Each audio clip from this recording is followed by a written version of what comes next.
Hello, I'm Tara Brabazon, and I'm the Dean of Graduate Studies at Charles Darwin University, and welcome to Outrider 11. Why examiners are interested in your references, referencing, and citations. This is the end of our Joanne trilogy. Joanne asked that I'd explore citation politics. Our first instalment of the trilogy investigated how we as individual scholars think about citations and make decisions about who we read and who we reference. The gig last week, Mandalorian Citations, explored this is the way in which our particular academic disciplines, paradigms, subjects and theories configure appropriate and inappropriate references. And we looked at all sorts of things like the ranking of journals and how gatekeeping operates in our disciplines. And we finish really with the most important part of our discussion today, and that is what your examiners care about when they're looking at your references and your citations. Because, to be frank with you, whatever we may think, whatever our vibe may be, whatever we think, I don't like that person, that researcher is not a good human being, whatever we personally think is probably not hugely important when we come to the examination of a PhD. You see, even more importantly, when we make individual decisions about who not to incorporate as a researcher, we're held accountable for those decisions. And so we need to put the problem into the work so the examiner understands why particular names and ideas that they expected are magically or seemingly not in this thesis. Now, one of the weird challenges of being in a job like mine is that students talk endlessly about what their supervisors and what their advisors are doing wrong over and over again. The whole energy is, my supervisor. And when I talk to supervisors, almost all of the conversations I have with supervisors are what their students are doing wrong. Now, both students and supervisors are actually missing the point here. The one thing I can guarantee to you is neither students nor supervisors will be examining your PhD. So what your supervisor thinks, what your peers, what your friends think, what other students think, really at the end of the day, that is irrelevant.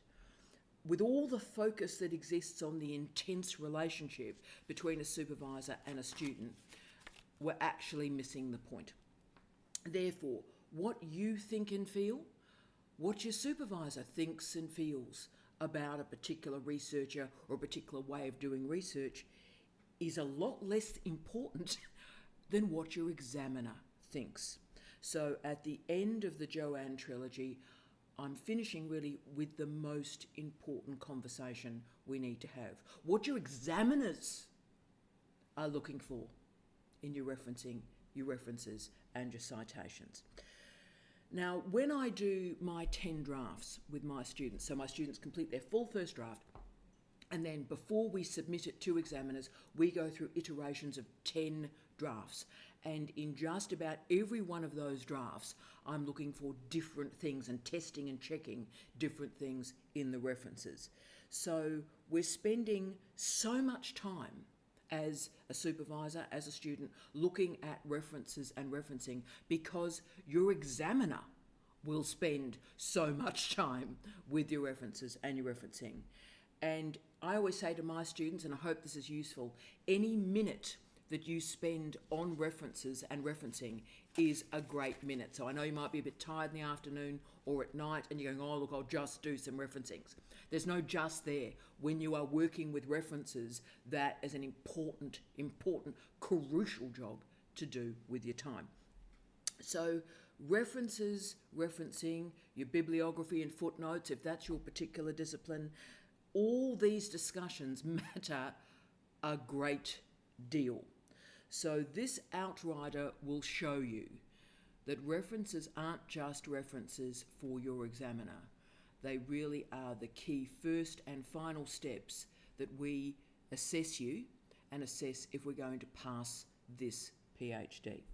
So when we are checking references, we're also verifying a series of characteristics and behaviours and ethical judgments in the work that you have produced. So I know that references can appear a bit pedantic, or a bit difficult, or a bit dull, like, why am I doing this? But I cannot stress to you enough how important references are to the examination process. And I'll tell you why. When I examine PhDs, and when most of us examine PhDs, we start reading that PhD at the back. So I start examining a doctorate, a research master's, with the reference list or with the bibliography. And to be frank with you, I know if that thesis is going to pass or fail when I read that reference list. I know what I'm going to see from simply reading the bibliography. So let me provide some insights for you as an examiner about when examiners come to this process and we're looking at your referencing, we're looking at your citations, what are we actually looking for? And I'm going to give you the 5 hints, the things to think about and know that we as examiners care deeply about, and we use your references as a pretty elegant proxy to assess your ability. So here we go. 1. When I'm reading your references, I'm checking that academic literacies are in place. I know it makes students crazy when supervisors and peer reviewers and examiners explore and focus on your writing, your grammar, your sentence construction, your vocabulary, and yes, your references. But the reason we are assessing vocabulary and references and so forth is because we are checking if foundational academic literacies are in place. And a key component of academic literacies involves referencing. So what am I looking for? The first thing I'm looking for is a correct referencing style. The second thing I'm looking for is consistency. If I see a student moving between different modes of references and referencing, then I know we are in trouble. So I'm looking for consistency and I'm looking for accuracy. If you're using in-text modes of referencing, or if you're using footnote modes and modalities, be accurate, and please check your references. Every minute you spend on a reference is a good minute. Next, make sure that everything that you reference in your chapter is in your reference list or bibliography. Examiners start by doing spot checks. So, right, there's a reference. Is it in the reference list bibliography at the end? Spot check. And if we find that 5 or more references are not in your reference list or bibliography, we really start to worry, and the spot checks become something much more serious. So please make sure everything that you reference is in your reference list, and do not rely on the software to do the job for you.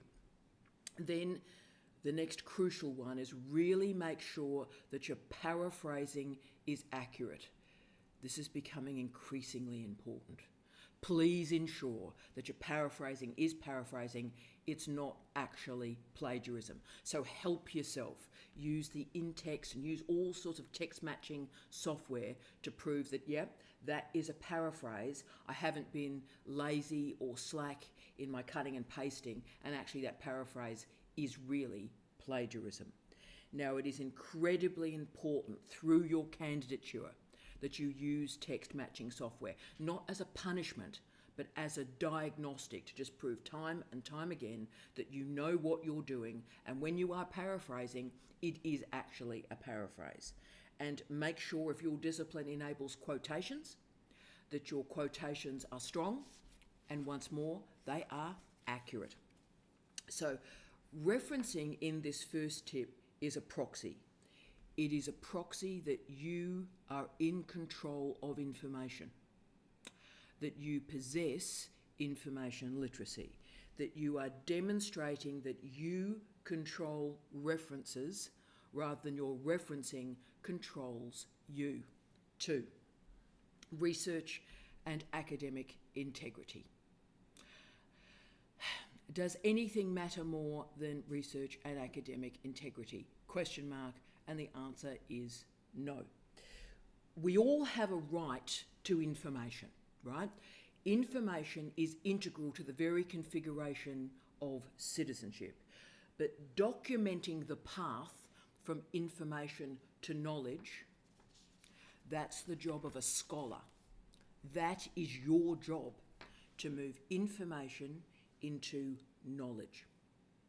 Now, when the right to information and the responsibilities to knowledge align, then that is academic and research integrity.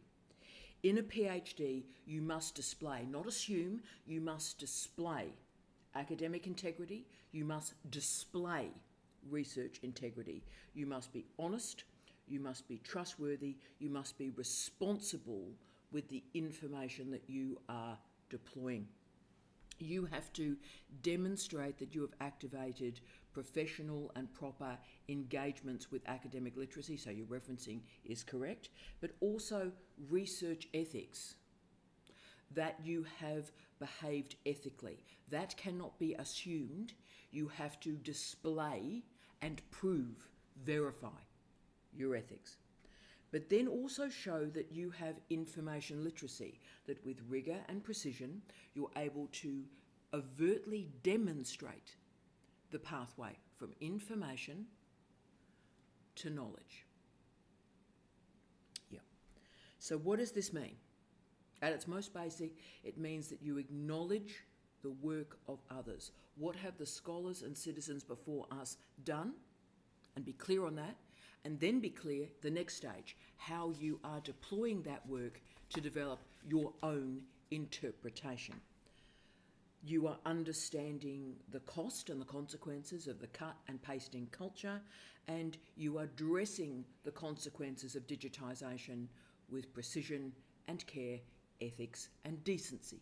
Okay, you understand what happens when you make a decision to modify graphs or images or particular photographs and use that in a different way, so you understand how to use mixed mode materials with ethics.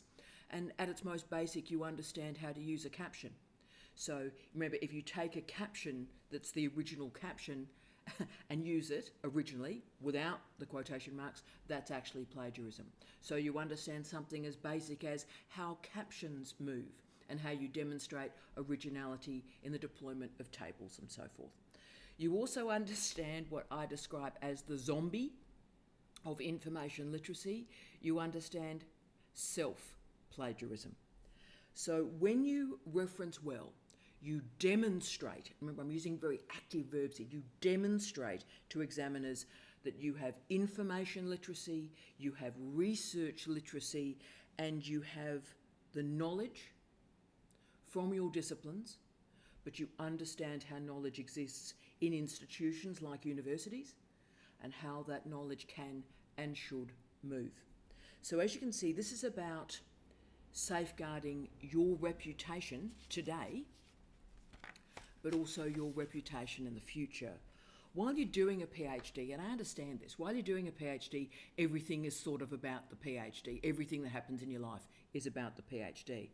But the problem you've got is the decisions that you're making today in this PhD program have profound consequences for the rest of your life. David Robinson, former Vice-Chancellor at Monash University, stepped down in 2002 after allegations of plagiarism that occurred 30 years earlier.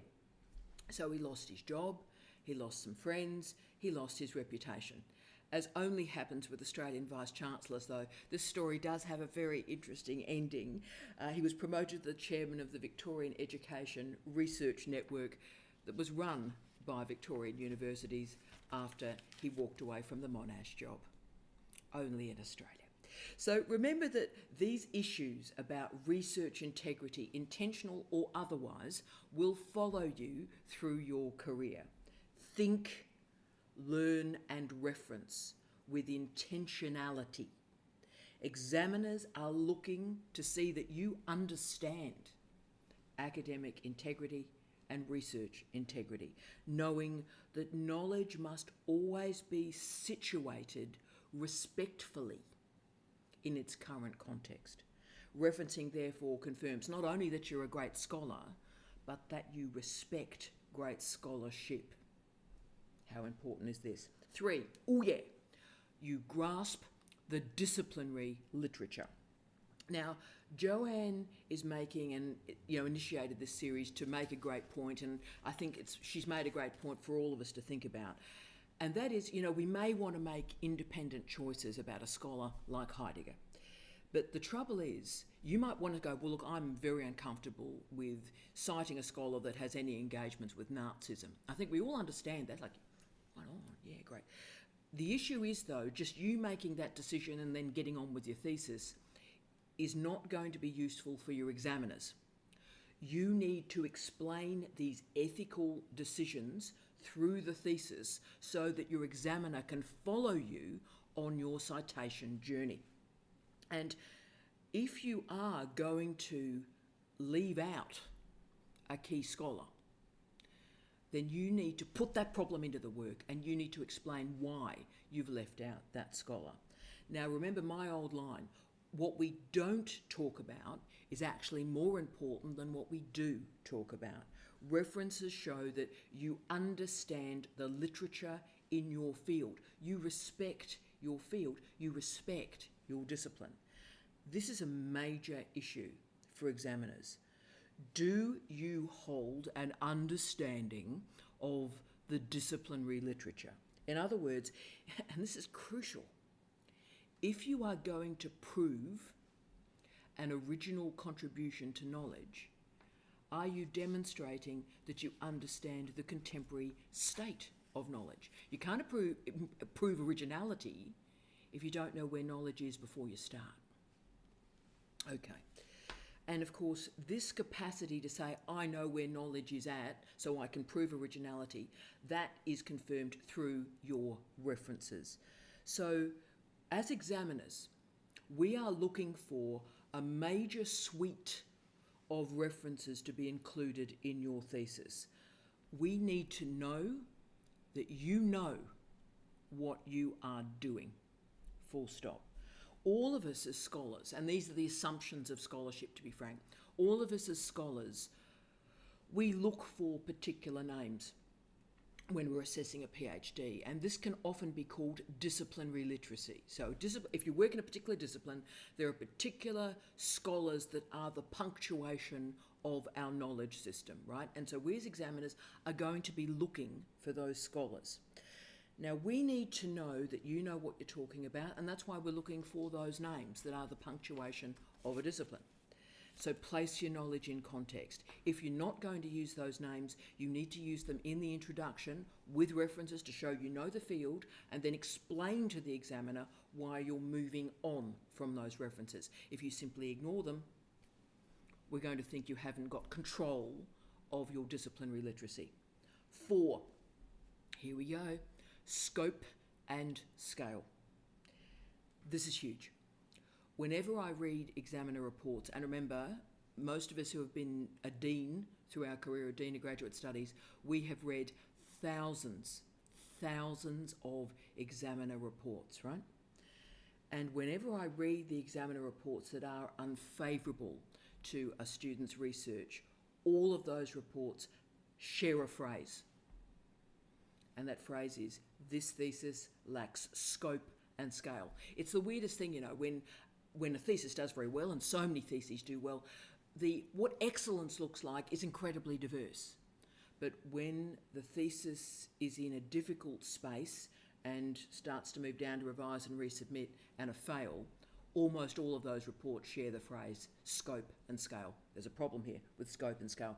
And that phrase is code, that the student hasn't read enough and the student hasn't referenced enough. So what the examiner's saying is that this is a really small project, and in fact it's too small for a PhD.